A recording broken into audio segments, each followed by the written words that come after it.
ጸሎት ምንድነው? ለምንስ እንጸልያለን? ሰላምና ጤና በያላችሁበት ይብዛላችሁ።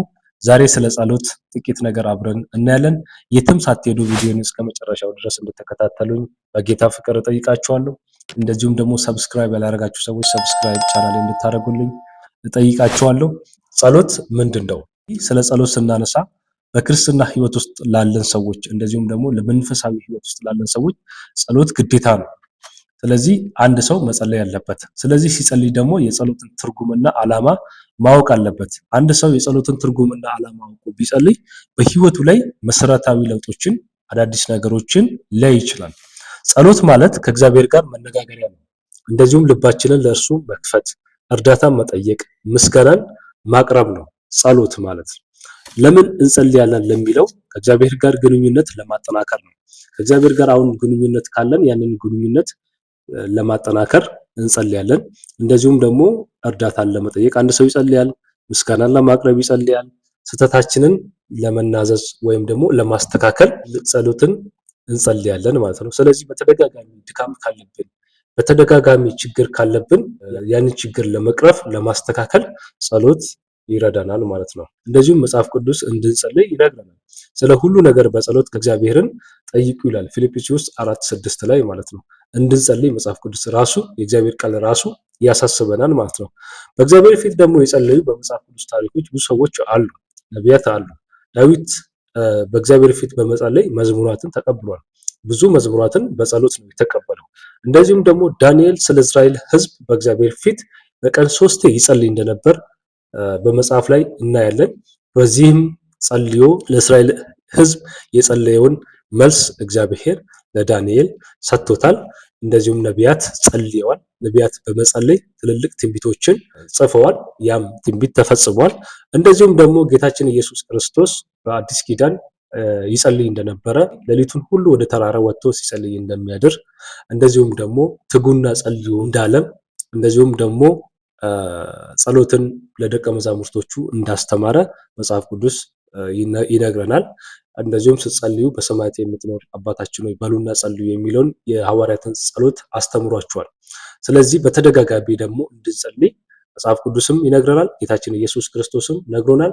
የአንድ ክርስቲያን እንግዲህ ግዴታም እንደሆነ እናውቃለን ማለት ነው። ስለዚህ ስትጸልይ ደግሞ ጸሎት ቀደም ተከተል አለው። ዝም ብለን አንጸልይምና ቀደም ተከተለን ደግሞ ጠብቀን ብንጸልይ አሪፍ ነው።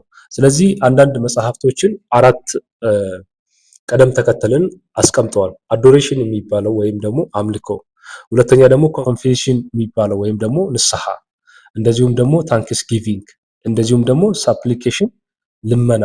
ይህንን ቀደም ተከተልን ወስደን ብንጸልይ ጸሎታችን ላይ ለውጥን እናመጣለን።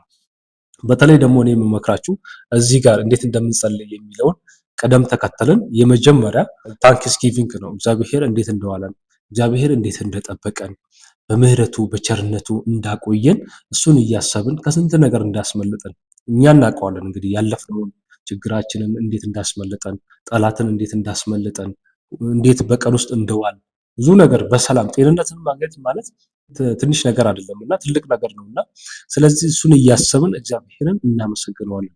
እያመሰገንን ብንጸልይ። ሁለተኛ ደግሞ ንስሐ ነው። እንግዲህ የሰው ልጅ ስህተት ይሰራል። አውቆም ሳያውቅም በድፍረትም ያለ ድፍረትም ስህተት ይሰራል። ኃጢአተኛ ነው።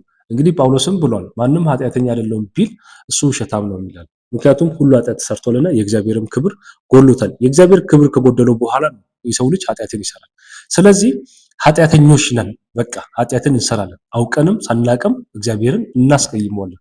ስለዚህ ንስሐ እየገባን ይሄንን በድያለሁ በእርሱ ፊት ይሄንን አድርጌያለሁ አንተ ይቅር በለኝ ብለን ንስሐ መግባት አለበት፣ በሁለተኛ ደረጃ ማለት ነው። በሶስተኛ ደረጃ ደግሞ ልመና ነው። እንግዲህ የምንፈልገው ነገሮች ብዙ ነገሮች አሉ። ጸጋ ሊሆን ይችላል። እግዚአብሔር ዓይናችንን እንዲከፍት ሊሆን ይችላል።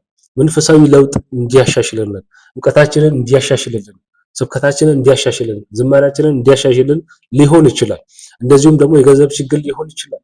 እንደዚሁም ደግሞ የተለያየ ፈተና መጥቶብን ያንን ፈተና ለማለፍ ጥያቄ ሊኖረን ይችላል። ስለዚህ ያንን ጥያቄ እያቀረብን እግዚአብሔርን እንለምነዋለን ማለት ነው። እንደዚሁም ደግሞ አንዳንድ ቤተ እምነቶች ያለውን ነገር ባላቅም በተለይ ደግሞ በፕሮቴስታንት እምነት ቤት ውስጥ ግጻጼ ያለ ሰይጣን እንግዲህ መሰናክሎችን ያዘጋጅልናል። ሐዋርያው ጳውሎስ እንግዲህ ሲናገር መጋደላችን ከስጋና ከደም አይደለም ብሏል። አየር ላይ ካሉ ስልጣናት ጋር ነው። ስለዚህ አየር ላይ ያሉት መናፍስቶች የተመደቡ ነው እኛን ለማሰናከል፣ እኛን ለማስጨነቅ፣ ክርስቲያንን ለማጥፋት የሚተጉ መናፍስቶች ስላሉ ከነሱ ጋር አንድ ክርስቲያን መዋጋት አለበት። ምክንያቱም አንድ ክርስቲያን ወታደር ነው። የመንፈሳዊ ወታደር ስለሆነ የእግዚአብሔር ወታደር ስለሆነ መዋጋት አለበት። ስለዚህ እነሱን መናፍስቶችን እየገሰጽን እንጸልያለን ማለት ነው። ስለዚህ ግሳጼን ከዛ በኋላ ማራዘም እንችላለን። ዛሬ 30 ደቂቃ የምንጸልይ ከሆነ ነገ ደግሞ 1 ሰዓት ማድረግ እንችላለን። ለጎዳ እያልን የመጀመሪያ ደግሞ ጀማሪዎች ከሆናችሁ 2 ደቂቃ 5 ደቂቃ የምንጸልይ ከሆነ ነገ ደግሞ እስኪ ትንሽ 2 ደቂቃ ብትጨምሩ ተነጎዳ ደግሞ 2 ደቂቃ ብትጨምሩ እያላችሁ 30 ደቂቃ እያላችሁ 1 ሰዓት መጸለይ ትችላላችሁ። እንግዲህ በዓለማችን ትልቁ ቢሊ ግርሃም የሚባለው የእግዚአብሔር ሰው ለ5 ሰዓት በቀን እንደሚጸልይ ይናገራል። እንግዲህ ይሄ ደግሞ ጸጋ ነው። ይህንን ጸሎት የሚጸልይ ሰው ደግሞ የእግዚአብሔር ጸጋ ይኖረዋል። የሚፈልገውንም ከእግዚአብሔር ዘንድ ስለሚያገኝ ይህንን ቀለም ተከተል አድርጋችሁ በህይወታችሁ ላይ ጸሎትን ብትለማመዱ ደግሞ በጣም ጥሩ ነው። ምክንያቱም ጸሎት ውስጥ በምትገቡ ሰዓት፣ እግዚአብሔርን በመፈለግ ውስጥ በምትገቡ ሰዓት መንፈስ ቅዱስ ራሱ እንዴት እንደምትጸልዩ ያስተምራቸዋል። ስለዚህ መጽሐፍ ቅዱስም እንዴት እንደምትጸልዩ ያስተምራቸዋል ስለሚል መንፈስ ቅዱስ ራሱ ያለማምዳቸዋል ማለት ነው። ሌላኛው እኔ በግሌ አንድ ቻሌንጅ ልሰጣችሁ ፈልጋለሁ። ፍቃደኛ ከሆናችሁ ይህንን ቻሌንጅ ብትተገብሩት በእውነት ከዚህ የበለጠ ደግሞ አሁን ከምትጸልዩ ጸሎት የበለጠ ደግሞ ሌላ ለውጥ ታገኛላችሁ። ለምሳሌ ለአንድ ወር ወስዳችሁ 1 ወር ጠዋትና ማታ መጽሐፍ ቅዱስ አንብባችሁ ብትጸልዩ ብትተኙ፣ እንደዚሁም ሌሊት 10 ሰዓት ተነስታችሁ መጽሐፍ ቅዱስን ለ30 ደቂቃ ወይም ለ15 ደቂቃ ጸልይ አንብባችሁ ከዛ ረዘም ያለ ጸሎት ብትጸልዩ በእርግጠኝነት 1 ወር ባልሞላ ጊዜ ውስጥ ለውጥ ታያላችሁ። የመጀመሪያው የምታዩት ለውጥ መንፈሳዊ እርካታ ነው። ኃይልን ነው ከእግዚአብሔር ዘንድ የምትቀበሉት። ህልሞችን ታያላችሁ፣ አዳዲስ ራእዮችን ታያላችሁ፣ አይናችሁ ይከፈታል። እንደዚሁም ደግሞ የምትፈልጉት ጥያቄ በራሱ ይመጣላችኋል፣ በረከት ይመጣላችኋል። እንደዚሁም ደግሞ ፈተናዎች በቀላሉ ታልፉታላችሁ። እንደዚሁም ደግሞ በሰው ልብ ውስጥ በሰው ፊት ውስጥ ሞገስ ታላችሁ፣ ትከብዳላችሁ።